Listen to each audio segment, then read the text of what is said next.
College ইউনিভার্সিটির যাবতীয় তথ্য পাওয়ার জন্য আমাদের এই ছোট্ট ইউটিউব চ্যানেলটি সাবস্ক্রাইব করে পাশে থেকো।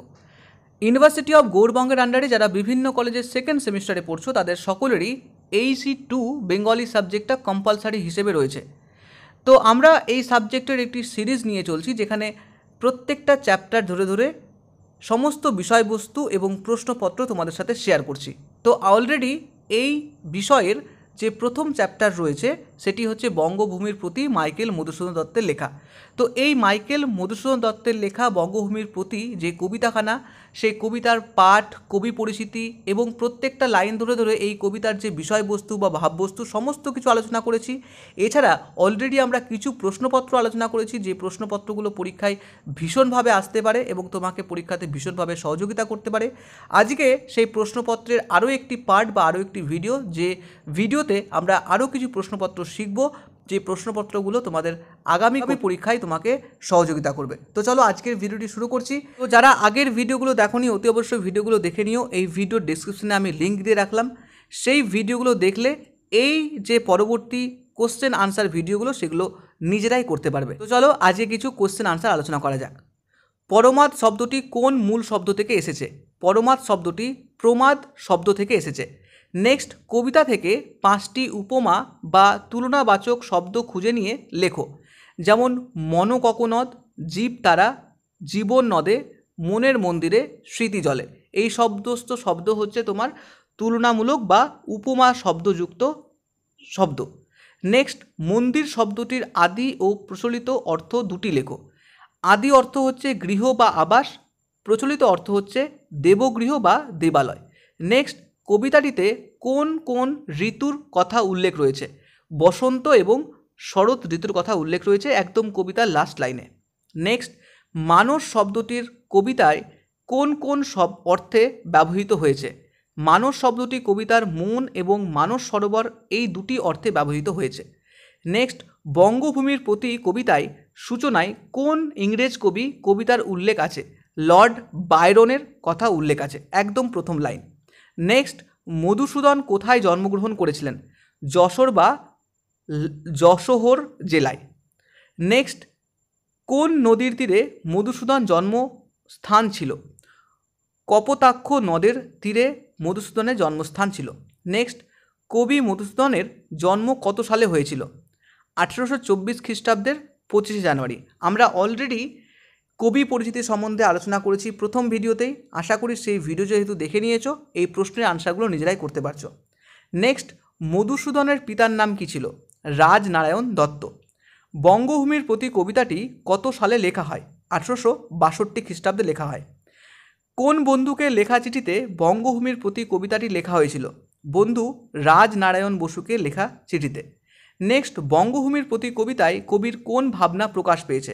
স্বদেশপ্রীতি ও আত্ম উদ্ঘাটন অর্থাৎ স্বদেশ প্রেমের কথা প্রকাশ পেয়েছে। মধুসূদন কোথায় জীব তারা খসে যাওয়ার কথা বলেছেন? জীব তারা খসে যাওয়ার কথা অর্থ কী অবশ্যই তোমরা কমেন্টে জানাবে। তো কোথায় ভেবেছেন বা বলেছেন? প্রবাসে অর্থাৎ বিদেশের কথা বলেছেন। কোথায় নীর চিরস্থায়ী হয় না? জীবন নদে। জীবন নদ মানে হচ্ছে এই যে জীবনের অতিবাহিত নদ বা জীবন যে নদীর সঙ্গে তুলনা করা হয়েছে, সেখানে কখনো স্থির নয় এই কথা বলা হয়েছে। নেক্সট, কবি কী কারণে সমনকেও ভয় করেন না? যদি জন্মভূমি বা বঙ্গভূমি তাকে মনে রাখেন, চিরস্থির করে রাখেন, তাহলেই সমনকে বা মৃত্যুকে ভয় পায় না। সমন কথার অর্থ কী অবশ্যই কমেন্টে জানাবে। অমৃত হ্রদে পড়লে কে গলে যায় না? মক্ষিকা। মক্ষিকা মানে মাছি। নরকুলে কাকে শ্রেষ্ঠ বলে কবির মনে হয়েছে? লোকে যাকে কখনো ভুলে যায় না তখন বা তাদেরকে বলা হয়েছে শ্রেষ্ঠ। নেক্সট, মধুসূদন বঙ্গভূমিকে কিভাবে সম্বোধন করেছেন? দুটো নামে সম্বোধন করেছেন, শ্যামা জন্মদে ও সুবরদে। এই দুটি শব্দের অর্থ জানা থাকলে অবশ্যই কমেন্টে জানাবে, নতুবা এর আগের ভিডিওতে এর সম্বন্ধে বলা হয়েছে। নেক্সট, কবির জন্মভূমির কাছে কি বর চেয়েছেন? অমরত্বের বর চেয়েছেন, অমর বর চেয়েছেন। নেক্সট, মধুহীন করোনাগো তব মন ককনদে। ককনদ শব্দের অর্থ কী? লাল পদ্ম। এই অর্থ নিয়ে শব্দার্থ, বিপরীত শব্দ, গদ্যরূপ এই সমস্ত ভিডিও কিন্তু অলরেডি আলোচনা করা হয়েছে, অবশ্যই প্রিভিয়াস ভিডিওগুলো দেখে নিও। নেক্সট, পরমাদ শব্দের অর্থ কী? ভুল বা ভ্রান্তি। নেক্সট, কবি মধুময় তাম্রস কথা বলেছেন। তাম্রস শব্দের অর্থ কী? তাম্রস শব্দের অর্থ হচ্ছে পদ্মফুল। পরমাদ শব্দের গদ্যরূপ কি? প্রমাদ। নেক্সট, বঙ্গভূমির প্রতি কবিতায় সূচনায় কবি জন্মভূমিকে কি বলে সম্বোধন করেছেন? মাই নেটিভ ল্যান্ড। নেক্সট, বঙ্গভূমির প্রতি কবিতায় কবি কোন কথায় সম্ভাষণ করেছেন? গুড নাইট বলে সম্ভাষণ করেছেন।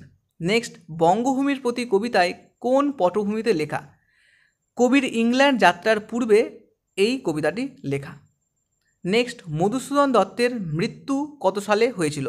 1873 খ্রিস্টাব্দের 29শে জুন হয়েছিল। কিন্তু কোন গুণ আছে যাচিব যে তব কাছে? কবি কি যাচার কথা এখানে বলেছেন? অমরতা যাচার কথা এখানে বলেছেন। নেক্সট, প্রবাসে ড্যাশ বসে জীব তারা যদি খসে এ দেহ আকাশ হতে নাহি খেদ তাহে। শূন্যস্থান কোন শব্দ বসবে? প্রবাসে দৈবের বসে, তো এখানে দৈবের কথাটি বসবে। তো এই হচ্ছে টোটাল 30 কোয়েশ্চেন, যে প্রশ্নগুলো তোমাকে আগামী পরীক্ষায় ভীষণভাবে সহযোগিতা করবে। যারা আগের ভিডিওগুলো দেখোনি, আজকে লাস্ট পর্যন্ত এই চ্যাপ্টারের সমস্ত ভিডিওগুলো দেখে নেবে। আমার মনে হয় তুমি যদি কবিতা পাঠের বিষয়বস্তুর ভিডিওটা আরও একবার ভালো করে দেখে নাও, তাহলে প্রত্যেকটা প্রশ্নের উত্তর এই চ্যাপ্টার থেকে নিশ্চিত 100% পাবে। এটা আমি গ্যারেন্টি সহকারে বলতে পারি। তো আজকের ভিডিওটি কেমন লাগলো অবশ্যই কমেন্টে জানিও। বঙ্গভূমির প্রতি কি তোমার ভালোবাসা জন্মালো? তাহলে সেই কথাও কিন্তু কমেন্টে মেনশন করতে ভুলো না। তো আজকের ভিডিও ভালো লাগলে প্রত্যেকটা বন্ধুর মাঝে শেয়ার করে দাও। তোমার প্রিয় বন্ধুটিকে জানাও যে এই চ্যানেল থেকে তুমি কতটা সহযোগিতা পাচ্ছ এবং তুমি কতটা লাভবান হচ্ছ। আর আমার সার্থকতা তখনই হবে যখন আমার এই কণ্ঠ, আমার এই পরিশ্রম সকলের কাছে, তোমার কাছে গিয়ে পৌঁছবে। তো চলো, আজকের এখানেই ভিডিওটি শেষ করছি। দেখা হবে পরবর্তী কোনো ভিডিওতে। সকলে ভালো থেকো, সুস্থ থেকো। ধন্যবাদ।